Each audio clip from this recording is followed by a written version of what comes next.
morning. I'm having a strange morning, so I thought I would share it with you. It's not unpleasant, just strange. I got up and the internet wasn't working. It wasn't connected. So, after rebooting my computer and resetting the modem a couple of times didn't work, I called tech support. After about 20 times, I got the strangest things. It would connect and it would get halfway into the recording and then it would just stop. I would get a fast busy. And so I decided, well, instead of internet tech support, I'll just call phone services. Couldn't connect with them either. Had the same kind of issues. It would ring busy, fast busy. It would connect and then disconnect. It would connect and get part way into the recording, press this, press that, and then just stop. And so I thought, boy, this is really strange. Finally, I persisted enough. I got through and I got a recording that said, oh, we're having trouble in your area. We expect to have it resolved by 5 p.m. Well, this was, 7 or 8 a.m. That wasn't cheerful, but better than nothing. Clearly I knew they were having trouble, so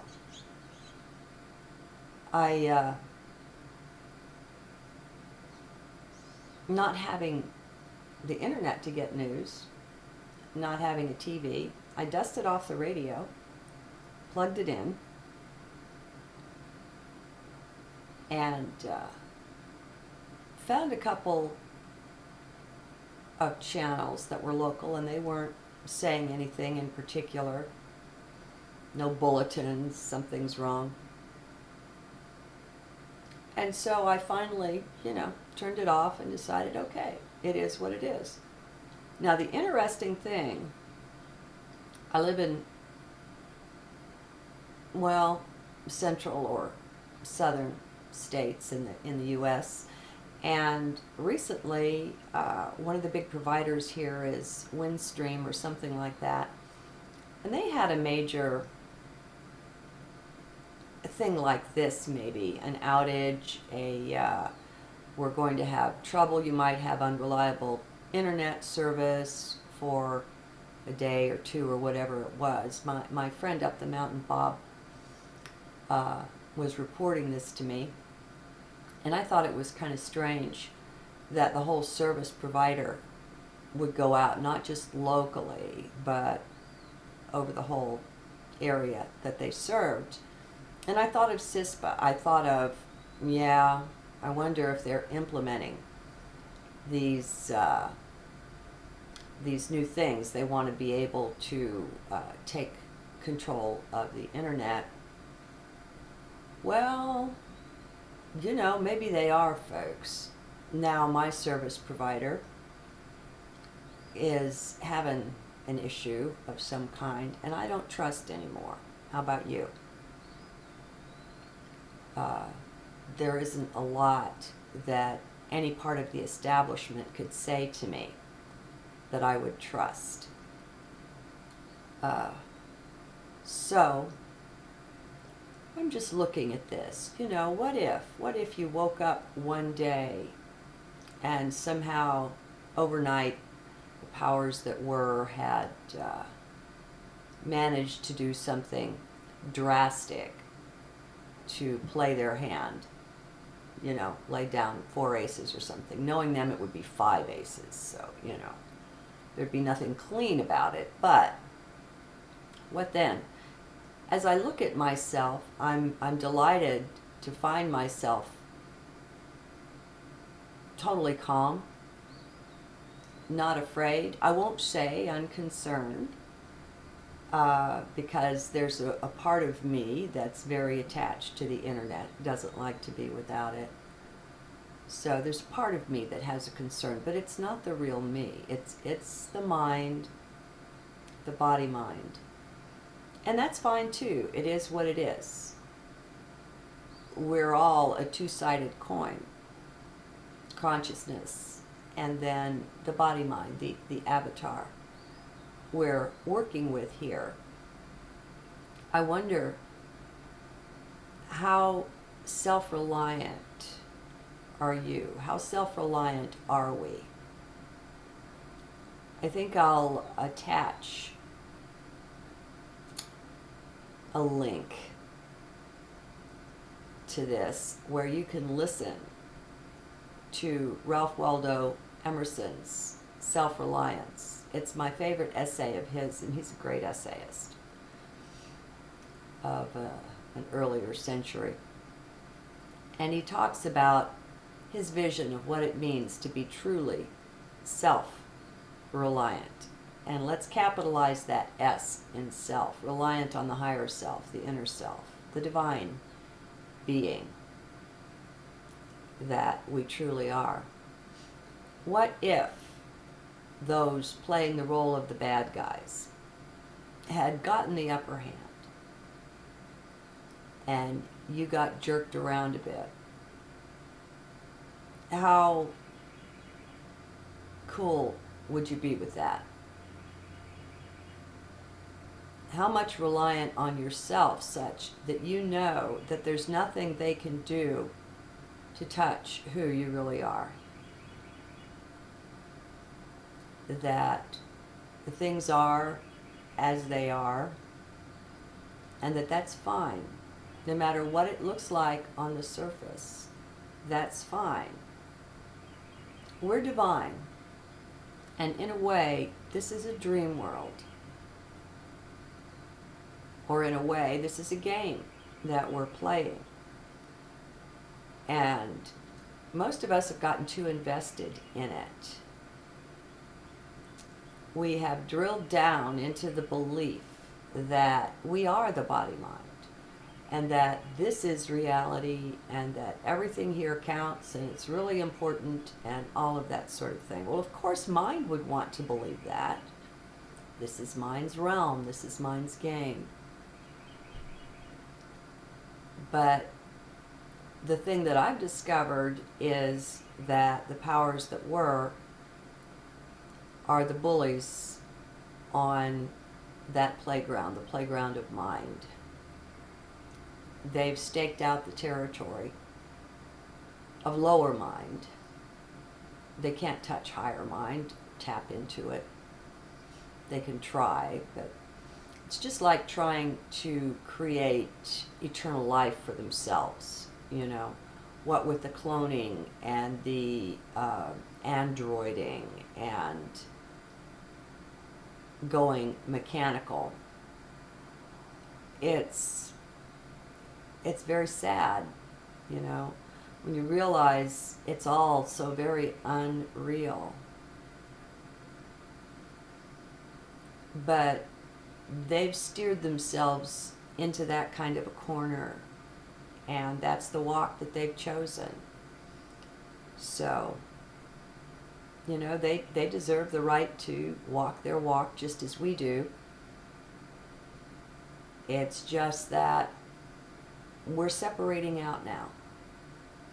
We're separating out.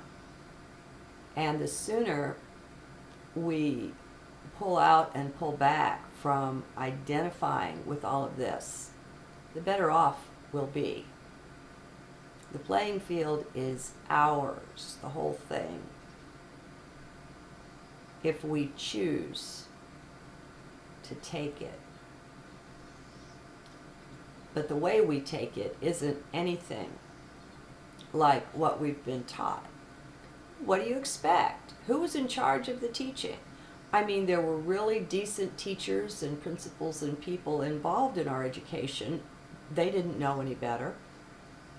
And their parents before them and their teachers before them didn't know any better. I highly suspect, that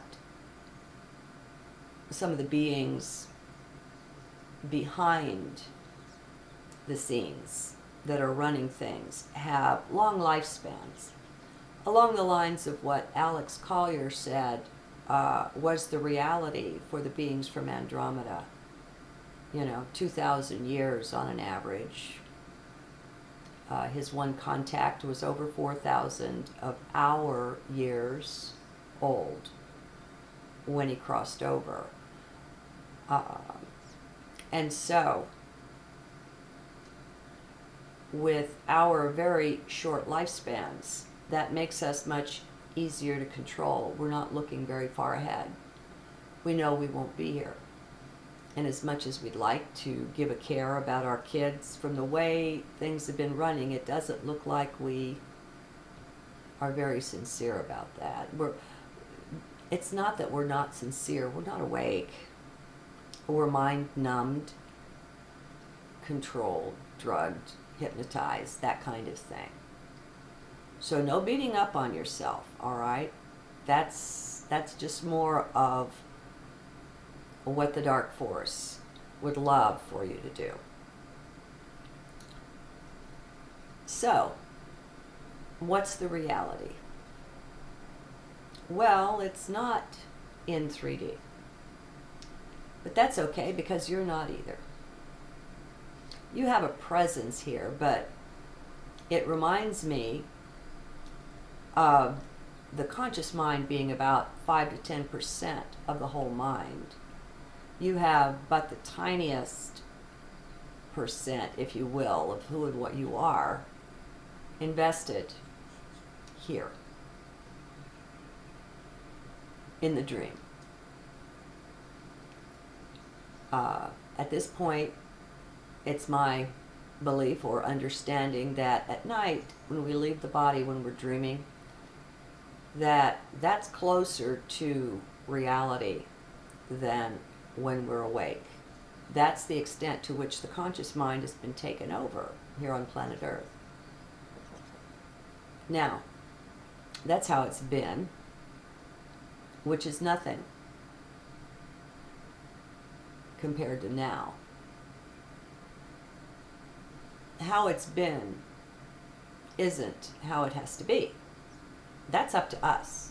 See, that's the part we haven't known, is how very much up to us it is. We've been taught to wait for rescue of one kind or another, whether the government to fix things or, vote to come so we can have a new administration to fix things, same thing.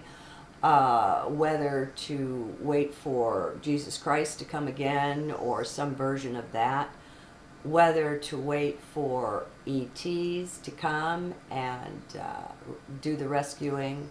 One way or another, a lot of us have been taught anything to get us to not take responsibility, to not own our very own life, our part of the dream. We haven't been taught that we could be lucid dreamers, that we could wake up in the midst of the dream. Well, it looks like we don't really need to be taught, since so many of us are waking up. I don't have any answers to the why of anything, and I'm not concerned with it, because I've discovered, at least for my purposes, for the now here, that why is very much a mind thing, and it doesn't really matter whether I have an answer or I don't, because if I have an answer, how much can I trust it, and what good is it, and all that kind of thing. I mean, it is what it is, regardless of why. And if your mind is going off, trying to get you to believe how important it is to know why, look and see if you can spot any fear there. Mind's fear, losing control, being out of control of things. The way things have been structured right now, the powers that were very much want our mind to be in control. They want us to be mind-centric, left brain-centric. It just makes us easier to manipulate and control. Just like messing with our genetics so that we have these short lifespans makes us easier to control. Well, it's all coming to naught. Truth is what wins out in the end. And sometimes, maybe there's what appears to be a good long time between that point A and point B where truth wins. It doesn't matter, it wins. It wins. And so it's the Aquarian age. We're either on the cusp of it or it's here now, however you want to look at it. A 2,000-year age probably doesn't shift from one day to the next. Maybe it takes a century or a decade or something. I don't know. I don't much care. I think it's apparent and obvious that things are shifting. And we're moving into an age where integrity rules, and things that have integrity and truth at their core are fine. They are not going to be harmed. They cannot be harmed in this age. This age will no longer support what the Piscean age did. It will no longer be an enabler of darkness, where there is deception, falsehood, the opposite of integrity. This will be exposed. The secrets can no longer be kept when they're dark. And so the age itself will see to the win for truth. Or truth will see to the win for the age. However you want to look at that. Anyway, I'm just sharing how I look at that. And so it's a good time sitting here, still not sure what's going on with the phone service, with the internet service, with the government and all their endless schemes for control, and being pleased that let's say I'm not nearly as concerned as I would have been just 2 or 3 years ago, 5 years ago. Oh my gosh. Our changing has been and continues to be rapid. And I see it intensifying. So I see it as a really, really good time to pull our trust, even our identity, out of everything 3D. I'm not saying to leave 3D. I'm not saying it's unimportant, that the other side is better. I'm not saying anything like that, so don't hear that. Be in heart. I'm just saying don't be invested in it. Don't invest your identity in it. Don't be attached, in other words. It's fine to be here. It's fine to participate in all of it. I mean, I love it. I've shared with you, Even a bug can bring me to tears of tenderness. I have cried over trying to rescue a little bug and doing something stupid, and the little bug dying and feeling bad, So it matters and it doesn't at the same time. Are you good with that? Are you seeing that? This is your higher dimensional self that can see things like this. From your higher dimensional self, which you can access through what I call capital H heart, that kind of like portal in the center of the chest. You can see both sides of the coin. You can see them both at the same time. You can see how they're both true. And you can also see how, if you descend into 3D and have a look at the exact same thing, they can't both be true. They're in complete opposition to one another, and it doesn't make sense. In 3D, it's a mind pretzel. In 5D, it's just how things are, and it's no big deal, and it's actually lovely. It's beautiful. So we all have access to that, but we've got to claim it.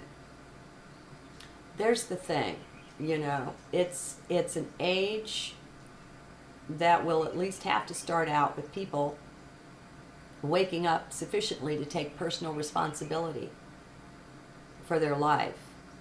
You're creating your life via your set of beliefs. What you choose to believe is what's running your life right now, in spite of how things might look, in spite of how mind has been programmed to believe otherwise. How are you doing with the hard part of waking up, which is recognizing that simply everything you've ever been taught is a lie? Everything in every textbook isn't true. That there are some pretty dark beasties in control behind the scenes running things here. The powers that were have neither ethics nor integrity nor empathy of any kind, and are willing to do simply anything to maintain control. Now, in spite of all of that, this, like I say, this energy that we're in now will not support that. And so it's very nice to discover that they won't win and that we don't have to fight them to wrest control from their greedy hands. That there's no need for that. And if you look at it from heart, you'll realize that they would love for you to do that. Fighting, this is their cup of tea, their favorite thing. Even getting you to fight yourself, to beat up on yourself, to be mentally self-abusive. We've all been trained to be that way. Our minds have been trained to be very nasty to us, very abusive. But as we wake up, we're looking at that too, is just one more tool in the hands of the powers that were, that we don't have to fight them for. We just have to pull our energies out. We just have to turn around. Where you put your focus of attention is what rules. I'm suggesting you focus it on you become acquainted with your beliefs. We all have a garden planted with all sorts of things growing in it that are our beliefs. And the ones that were planted in our childhood are very deeply rooted by now, but it doesn't matter. Because we're divine. And we're truly in control. The powers that were have gotten so used to being able to manipulate us. They have gotten so used to us being completely unaware of our divine nature and our innate power that we never access it, and so that makes us very easy to manipulate and control. They too have forgotten who and what we are. Well, that's okay. That's their lookout. Don't worry about them. Don't worry about anything. Your job is you. My job is me. Everyone's job is themselves. To the extent that we take care of that job, everything, all the other pieces fall into place. To the extent that we take care of that job, that we become self-reliant, ever more self-reliant, ever kinder to the self, and less willing to allow the mind to be abusive, those kind of things. As we begin to occupy our own territory, which is the self, everything else will fall into place.